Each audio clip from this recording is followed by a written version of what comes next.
सब। बेटा हम लोगों ने लॉ स्प्रिंग का जो फर्स्ट पार्ट किया था वो मैंने बोला था कि उसकी एक स्टोरी है, इसका दूसरा पार्ट पेंडिंग था। I want to drive a car.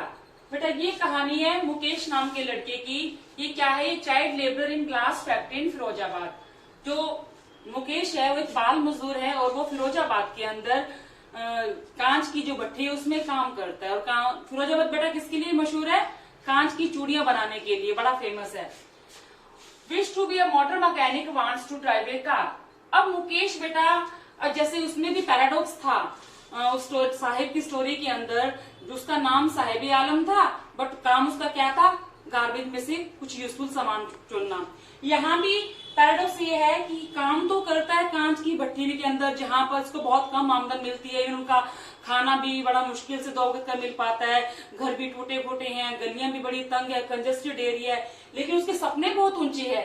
वो मोटर मैकेनिक बनना चाहता है, कार चलाना चाहता है। Family unaware that child labour is illegal. अब जो बच्चे वहां भट्टियों में, बच्चे चाइल्ड लेबर 6 से 14 साल तक के जो बच्चे होते हैं बेटा, उनको अगर हम ऐसे कामों में लगाते हैं तो वो इलीगल नहीं है, सॉरी वो इलीगल है। इलीगल का मतलब बेटा गैर कानूनी।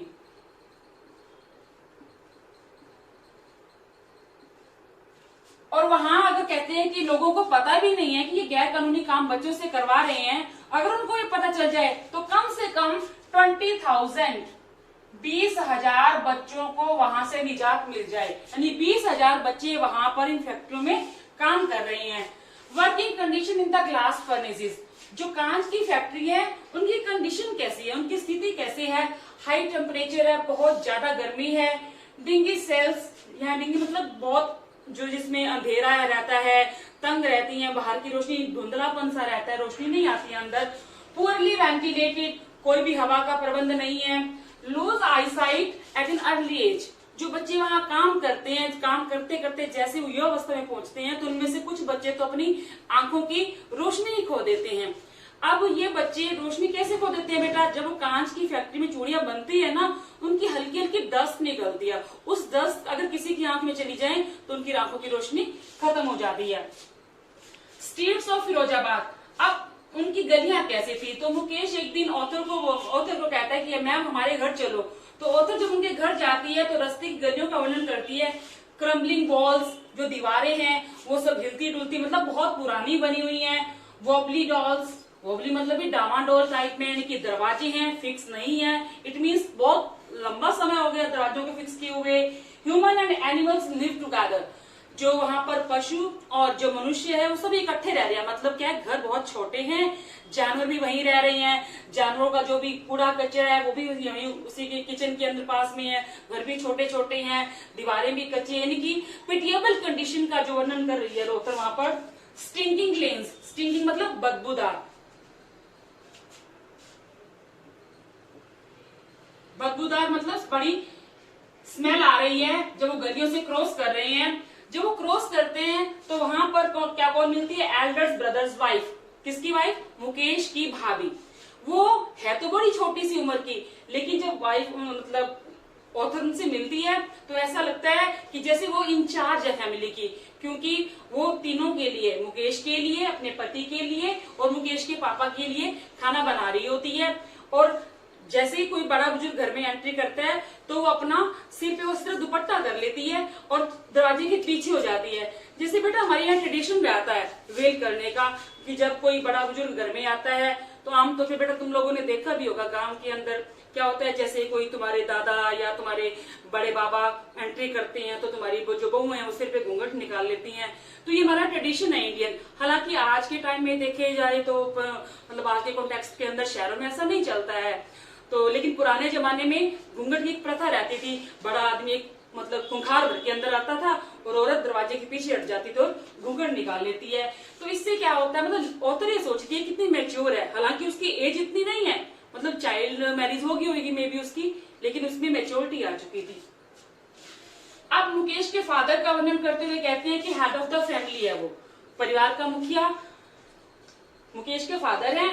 Unable to renovate house. Renovate बेटा क्या होता है? मुरम्मत। मतलब वैसे तो हेड ऑफ द फैमिली है लेकिन वो वो अपने घरों की मतलब मुरम्मत भी नहीं करवा सका, पुराने मकान की इतना पैसा भी उसके पास नहीं है, मतलब उनकी कंडीशन बहुत ज्यादा दयनीय है। और साथ में अपने बच्चों को एजुकेशन भी नहीं दे पाया, यानी कि सारी जिंदगी कमाने के बाद उसके पास इतना पैसा भी नहीं है कि वो अपने बच्चों को एजुकेशन दे सके, नया घर बना सके। तो उसकी दादी बात करते हुए कहती है लेखिका को, बेटा ये तो हमारे कर्म की बात है, यानी कि वो कर्म में थ्योरी ऑफ कर्म तुम लोगों ने पढ़ी थी, पहले भी एक बार मैंने पढ़ाई थी कि बेटा कोई ना कोई कर्म किए होंगे हमारे, तो हमारा जन्म इसमें ग्लास फैक्ट्री वाले परिवार में हुआ है, ये तो हमारे भाग्य की बात है, जिंदगी ऐसे ही बीत जाएगी, जैसे आमतौर पर बुजुर्ग औरतें कहती हैं। तो वो थ्योरी ऑफ कर्मा में बिलीव करते हैं। Their believe in karma and vicious circle. तो ऑथर जो कहती है कि लगभग ये केवल इसकी कहानी नहीं है मुकेश की, एक सविता नाम की लड़की है, उसको देखती है, वो देखती है सविता अपनी दादी के साथ बैठी बैंगल्स बना रही है, उनको जोड़ रही है। उसके मन में एक विचार आता है लेखिका के कि ये कितनी छोटी सी, अभी इसको इसके मतलब सिंबल का भी नहीं पता, क्योंकि चूड़ियां हमारे इंडियन ट्रेडिशन के अंदर सुहाग का प्रतीक मानी जाती हैं। अब चूड़ियां, और एक तुमने एक मूवी देखी थी उसके अंदर भी था चुटकी भर सिंदूर सुहागन का ताज होती है, ऐसा ऐसा डायलॉग भी था। तो मतलब हमारे इंडियन ट्रेडिशन के अंदर कांच की चूड़ियां और जो सिंदूर है उसका बड़ा अधिक महत्व है, लेकिन उस लड़की को भी उसकी वैल्यूज का नहीं पता, बस वो काम कर रही है और मदद की हेल्प कर रही है। और उसके जो पास में दादा बैठे हैं वो भी कह रहे हैं कि बस जी 2 वक्त का खाना मिल जाए। तो वैसे 2-3 परिवारों में और जाती है, हर जगह यही हालत है। तो उसको बड़ा ऐसा लगता है कि ये लोग इतने टाइम से काम कर रहे हैं, मेहनत कर रहे हैं, इनको फल तो नहीं मिल रहा। तो वो उनको बोलती है कि तुम लोग कोई संगठन क्यों नहीं बनाते, युवा लोगों से मिलकर बात करती है, लेकिन वो बना नहीं पाते। इसका कारण क्या है, विशेष साइकिल क्या है, मतलब एक कुचक्र में फंसे हुए हैं। पावर्टी है, गरीबी है, इलिटरेसी मतलब अनपढ़ता है, विक्टिम ऑफ मिडल मैन। अब ये मिडल मैन कौन है बेटा, जो बिचौलिए होते हैं ना, जैसा हमारे मतलब जब हम अंग्रेजों के गुलाम थे तो कुछ बिचौलिए थे जो हमारे से भारी टैक्स वसूल करके अंग्रेजों को दिया करते थे। ऐसे ही बड़े बड़े लैंडलॉर्ड्स होते हैं, वो इन मजदूरों को हायर कर लेते हैं और बिचौलिए उनका फायदा उठाते हैं।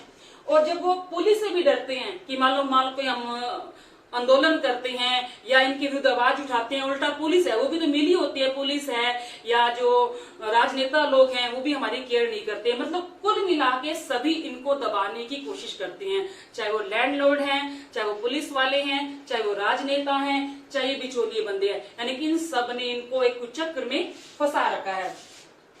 अब आयरनी क्या है इस लेसन के अंदर, बैंगल इज सिंबल ऑफ सुहाग, यानी कि चूड़ियां सुहाग का प्रतीक होती हैं।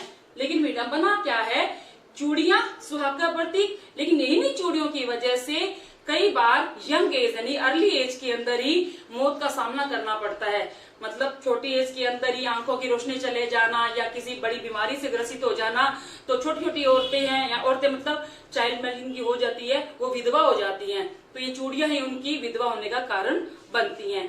अब इन सारी कंडीशन के अंदर जो मुकेश है एज एक्सेप्शन है, मुकेश की एक अलग थ्योरी है। वो क्या चाहता है, dreams to be a motor mechanic.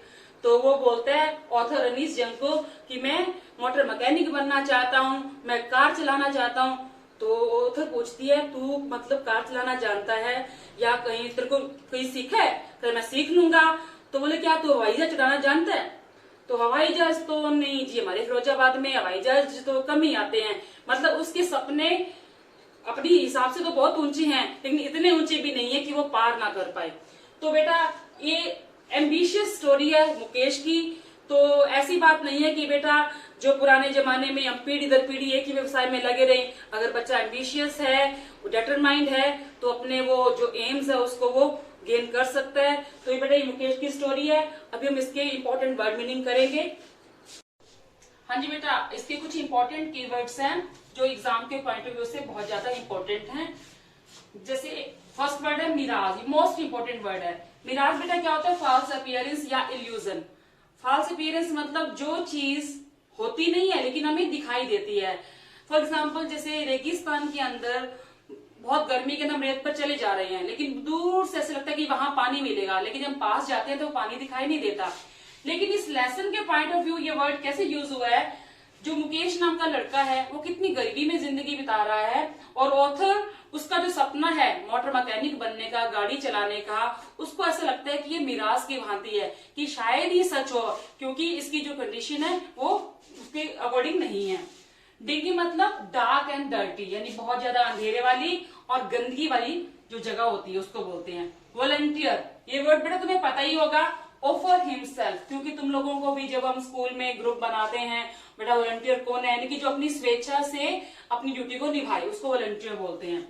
Stinking, stinking मतलब फाउल स्मेलिंग, जिसमें बदबूदार बोलते हैं उसको। रेनोवेट, रेनोवेट मतलब जैसे अपना घर बना हुआ है उसको मुरम्मत करवाना, रिपेयर करवाना, यानी कि बनी हुई चीज को दोबारा तैयार करवाना। ट्रैप्ड होता है किसी को जाल में फंसना या चीटेड, धोखा दे देना। रिग्रेट, रिपेंटेंस, रिग्रेट मतलब पछतावा होना, रिपेंटेंस मतलब किसी चीज पर, हमारी भूल पर हमें पछतावा होना। तो बेटा ये थे इंपॉर्टेंट वर्ड्स। और एक बात मैं तुम सबके साथ बेटा शेयर करना चाहती हूँ, कल मदर्स डे है और सबको मदर्स डे की बहुत बहुत शुभकामनाएं। और मैं वो बच्चे बधाई के पात्र हैं जिन्होंने बहुत अच्छी एक ही दिन के अंदर अपनी प्रतिभा को निखारने की पूरी कोशिश करी। उनमें से कुछ नाम मैं लेना चाहूंगी। कामना, वर्षा, अर्चना, लक्ष्मी, रवि, इन बच्चों ने बहुत अच्छी अपनी एंट्रीज मुझे दी। बेटा अभी जो फर्स्ट, सेकंड, थर्ड पोजीशन आएंगी वो तो मैंने हायर अथॉरिटीज के ऊपर छोड़ दिया, जैसे ही आएंगी उनके नाम के सर्टिफिकेट इश्यू किए जाएंगे। क्योंकि आज मैं विद्यालय में गई थी और प्रिंसिपल सर से मेरी बात हुई थी, तो सर कह रहे हैं कि उनके नाम के सर्टिफिकेट इश्यू करेंगे और हम आगे भेजेंगे। Thank you so much.